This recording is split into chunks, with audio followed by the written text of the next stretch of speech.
Yes, the excitement's building here in India. Welcome to the Cup of Dreams segment, Firstpost. As you know, we plan to bring you special coverage right through the tournament. And it has been a special day today as all captains gathered in Ahmedabad to do a sort of curtain raiser event. The most interesting fact, the only captain to continue from 2019 to this year among them all has been Kane Williamson of New Zealand. All other captains have either quit or stepped down. As a lead up to the tournament opener tomorrow, we have been featuring the teams and of course previewing what we think are some of the strengths and possible weaknesses in each of the lineups. Now, we have already spoken about the host India, defending champions England, 5-time winners Australia, 2 back-to-back finalists New Zealand. And today we speak about 2 teams clad in green. Let's begin with Pakistan. Now, it's a complicated side to decode. This team is one that has been the most mercurial side when it comes to the big tournaments such as the World Cup. You never really know which Pakistan 11 will turn up on the day. By that I mean, on a given day, this bunch can really put up a show and beat the best, but on the very next day can falter as if they just started playing the sport. That's Pakistan for you. But it took one very inspirational and, as you can probably arguably say in hindsight, one of the best captains to get this team over the finish line. Imran Khan's meteoric return at 41 to take his group of cornered Tigers to World Cup glory in 1992 is the stuff of legends. A moment in history, in cricket history, that still is elusive for Pakistan. So let's take a look then at this side. And for this year, 2023, it's led by the very talented Babar Azam. In fact, he's the fulcrum the entire team rallies around when it comes to the batting department. And when Afridi is your last name, can you be far behind from glory? A lot of the team dynamics revolve around these 2 gentlemen.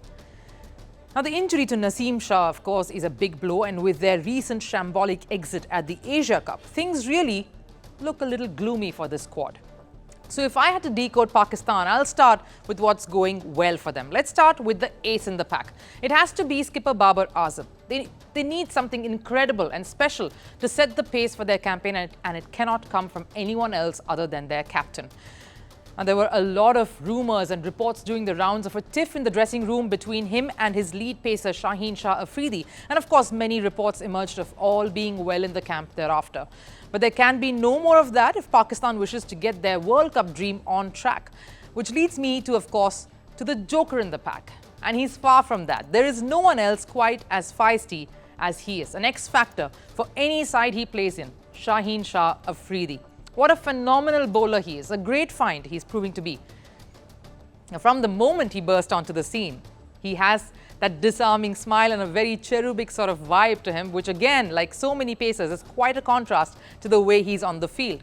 Now, the bowling, of course, doing all the talking for him. This is his figures, if I can bring that up, in ODIs this year alone. He's been lethal as always and a super asset to have in these conditions, which are familiar to him. 12 matches, 24 wickets, and the best of 4 for 35. That is incredible. Now, the next one I will pick is the jack in the pack. Now, I'm going to pick Iftikhar Ahmed for this one.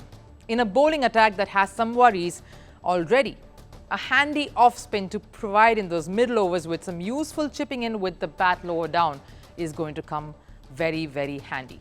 And he's definitely someone who can be vital in these conditions. He's been among the runs if you just look at his record this year in ODIs alone, and a good strike rate, but of course, and he scored at a good snippy rate too, but the bowling may leave much to be desired. But will he have to do more than that? Because if I look at what the deadwood for the side is, the weak link, it has to be the spin attack or the lack of it. Shadab Khan is the lead spinner, and he has not been as clinical as they would like him to be. So that seems to be one gaping void there.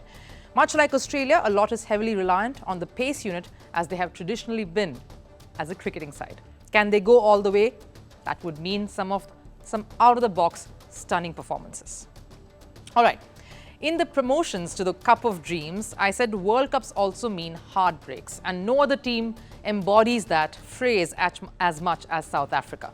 They have seen it all. Everyone remembers War telling Gibbs, you dropped the World Cup, the jitters, the semi-final losses, the near misses, the dreadful chokers tag.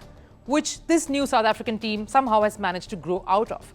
There are guys in the ranks who are fearless, dominate attacks, and know what it takes to make comebacks. Like they did recently, despite trailing Australia 0-2, they fought back to not just level, but win the series 3-2.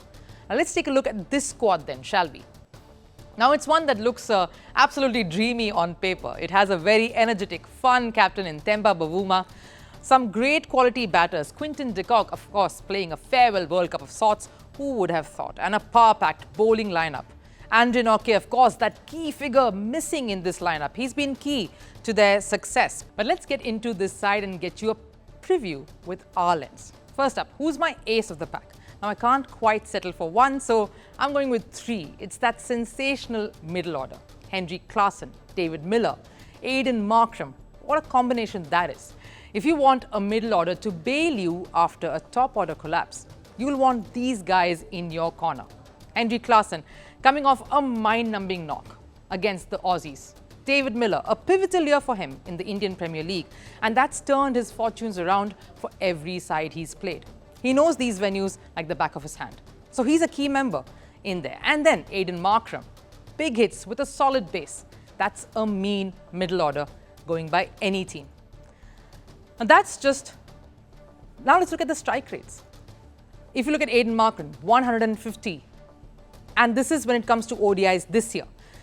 Aiden Markram 120, Henry Klaasen 150, David Miller 118. Henry Klaasen tops the list when it comes to top strike rates for batters, having amassed more than 500 runs this year. And those are his teammates there. Now on to the joker of the pack. Now I do not have to look too further. He's quite the joker in the dressing room as well, going by his pranks and self-admittedly annoying quirks, but also the X factor, especially in these conditions. I'm going with Tabraiz Shamsi. He's wily, he's proved to be a match winner, especially in the shorter format. And he went past a legend, Dale Steyn, as South Africa's top wicket taker in the T20 format. And let's just tell you some of his big scalps so far, especially last year, have been. Tabraiz Shamsi's top dismissals in 2022 have been Virat Kohli, Marnus Labuschagne, Travis Head, Shreyas Iyer, Jos Buttler. Now that's an impressive head count. And in these conditions, coupled with the rarity of his art, he's surely going to be difficult to pick. And what makes him exciting, of course, are his many celebrations. So we are sure to catch quite a few of those in the matches coming up. Who knows, he might even have a new one, a World Cup special lined up for us. Now on to my final card. It's a new one I'm introducing today, and that's the poker face. Someone who can just, you can't read. You wouldn't know what is coming at you, and this person can totally roll you over. I'm going with the relentless Kagiso Rabada for this one. One thing is sure though, there is no bluffing when he comes where he comes from. He's a straight shooter. He does crack into a smile every now and then, and with a certain stoicness about him. He can be destructive on any day. Rabada has had some troubles in the subcontinent in the past, but with the way he has matured and grown over the years, he's taken on the mantle of spearheading the attack. Like he has to, in fact, in the absence of someone like Andrick. Rabada will be a tough customer on any given day. If you just look at his matches in the last 1 year, 7 of them, 12 wickets, 3 for 41 as his best. Not one of his best figures, but this is something that he's capable of, and taking it a notch higher in the big tournaments when it comes. It's the dream of every cricketer, the ultimate glory. Few manage to keep their date with destiny, but for many, it's been heartbreaks and a cross to bear.